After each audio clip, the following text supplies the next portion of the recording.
Here at Helmuth Ford, we are a small town dealership with no hassle and no pressure.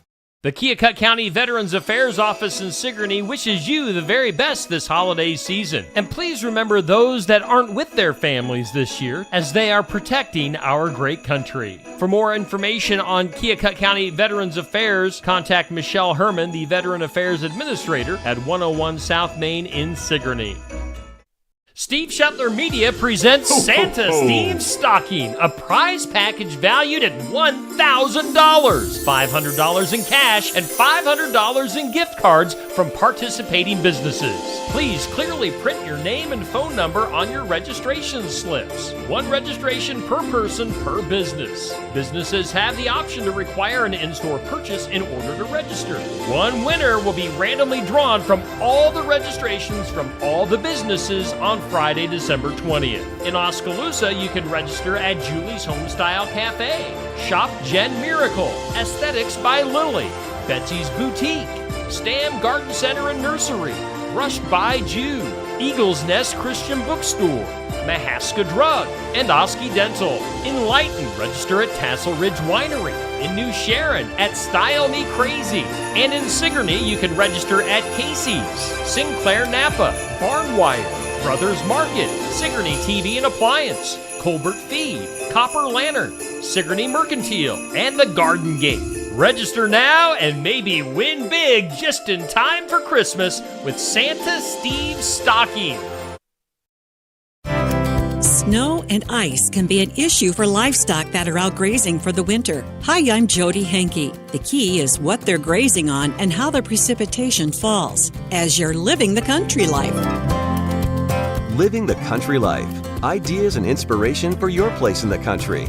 You can find more information on today's topic and from previous shows by visiting us online at livingthecountrylife.com. We'll return to the show after these messages. Check out our full lineup of Successful Farming podcasts. The Successful Farming podcast goes in-depth into the topics that affect farmers and ranchers. The 15 Minutes with a Farmer podcast offers a quick conversation between an editor and a farmer. The SF Shorts podcast offers bite-sized interviews about agricultural topics. And the SF Daily podcast covers commodity markets, weather, and the big things happening in agriculture each morning. Search for Successful Farming wherever you download your podcasts. This year, American farmers will harvest 2.8 billion bushels of wheat and 15.1 billion bushels of corn. And to this day, American road workers have built 4.2 million miles of roads and counting. We're proud that John Deere machines rolling off the line here in the USA play a part in supporting Americans who work the land and build a better tomorrow. Nothing runs like a Deere. Learn more at johndeere.com/manufacturing.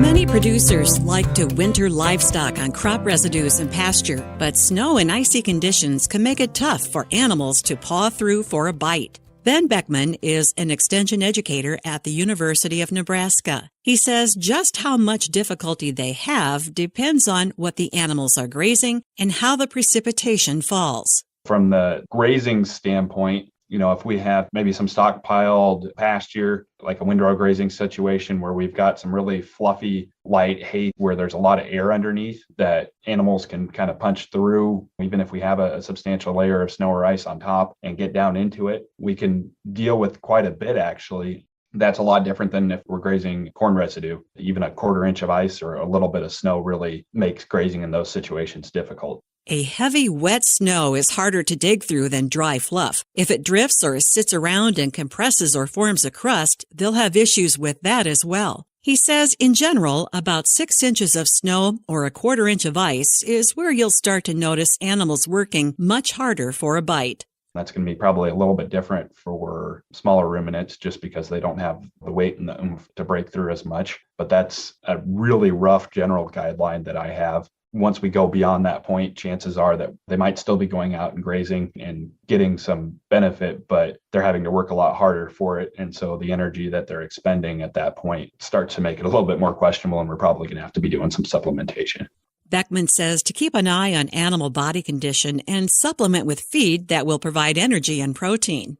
Learn more about grazing under snow and ice at livingthecountrylife.com. I'll see you in the country. Living the Country Life.